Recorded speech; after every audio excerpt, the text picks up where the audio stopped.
Manchester United တချိန်က Premier League ကိုကြောက်ရတဲ့အသင်းဥရောပတဝက်နာမည်ကြီးခဲ့တဲ့အသင်းပေါ့ဗျာ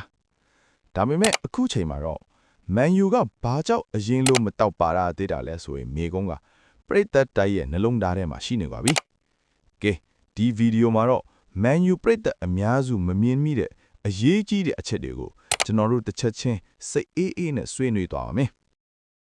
ပထမဆုံးအနေနဲ့ Ferguson ဆိုတာဘယ်လောက်ထိကြီးမားခဲ့လဲဆိုတာကြည့်ရအောင်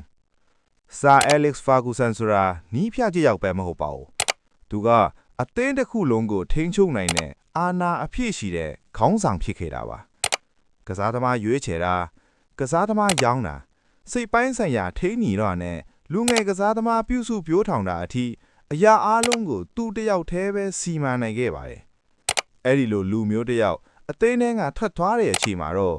Man U ဟာနီးပြတယောက်ပျောက်သွားတာမဟုတ်ပါဘူးစနစ်တစ်ခုလုံးပျောက်သွားတာထိခဲ့ပါတယ် Ferguson ထွက်ပြီးတော့ Man U မှာနီးပြတွေအများကြီးပြောင်းခဲ့ပါတယ် David Moyes,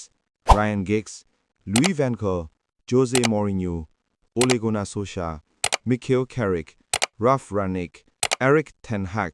Ruud van Nistelrooy ကနေအခု Ruben Amorim အထိပေါ့ပြဿနာကသူတို့မကောင်းလို့မဟုတ်ပါဘူးဗျပြဿနာကသူတို့အားလုံးမတူညီတဲ့ကစားပုံနဲ့မတူညီတဲ့အယူဆတွေကိုယူလာတာပါဥပမာနီးပြ A လက်ထက်မှာဒီကစားသမားကအရေးကြီးပြီးမဲ့နီးပြ B လက်ထက်မှာအဲ့ဒီကစားသမားကမလိုတော့ပြန်ဘူးဒီလိုနဲ့ပဲအသင်းတစ်ခုလုံးမှာ identity ဆိုတာမရှိတော့ပါဘူးနောက်ပြီး transfer စနစ်ပျက်စီးခဲ့တာကိုလည်းထည့်ပြောရမှာပါ Man U ကငွေမသုံးနိုင်တဲ့အသင်းမဟုတ်ပါဘူးဒါပေမဲ့ငွေသုံးပုံကတကယ်ပြဿနာပါ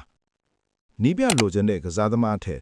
marketing အတွက်ကောင်းမယ်နာမည်ကြီးကစားသမားကိုပဲပို့ရွေးခဲ့ပါတယ်ရလဒ်ကတော့ balance မညီတဲ့အသင်းတစ်သင်းဖြစ်သွားခဲ့တာပါပဲ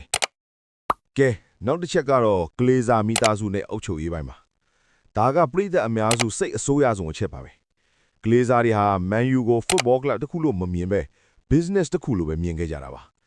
ဒီချိန်မှာပြိုင်ဘက်တွေကိုကြည့်လိုက်ပါဦး Man City မှာ Pep ရှိတယ်စနစ်ရှိတယ် Liverpool မှာ club နဲ့အတူ rebuild လုပ်နိုင်ခဲ့တယ် Arsenal မှာလည်း Arteta ကိုအချိန်ပေးပြီးယုံကြည်ခဲ့တယ်သူတို့အားလုံးမှာနီးပြစနစ်နဲ့အုပ်ချုပ်ရေးဒီသုံးခုလုံးကိုက်ညီနေပါတယ် Man U မှာတော့ဒီချက်တွေကခုထိမကိုက်ညီသေးပါဘူးတကယ်တော့ Man U ရဲ့အကြီးဆုံးပြဿနာက Ferguson ခေတ်ကိုပဲပြန်ရှာနေတော့ဖြစ်နေတာပါ Modern football မှာနီးပြတယောက်တည်းနဲ့မလုံလောက်တော့ပါဘူးစနစ် Director of Football recruitment နဲ့လူငယ်ဖွံ့ဖြိုးရေးဒါတွေအားလုံးလိုအပ်ပါတယ်အဆုံးသတ်အနေနဲ့ Man U ပြန်တောက်ပနိုင်မလားအဖြေကတော့ရပါတယ်ဒါပေမဲ့ချက်ချင်းကြီးတော့မဟုတ်ဘူးပေါ့ဗျာမင်းက Man U ပြည်သက်တောင်ဆိုရင်ဒီအချိန်ကအရန်ခက်တဲ့အချိန်ဖြစ်နေပါတယ်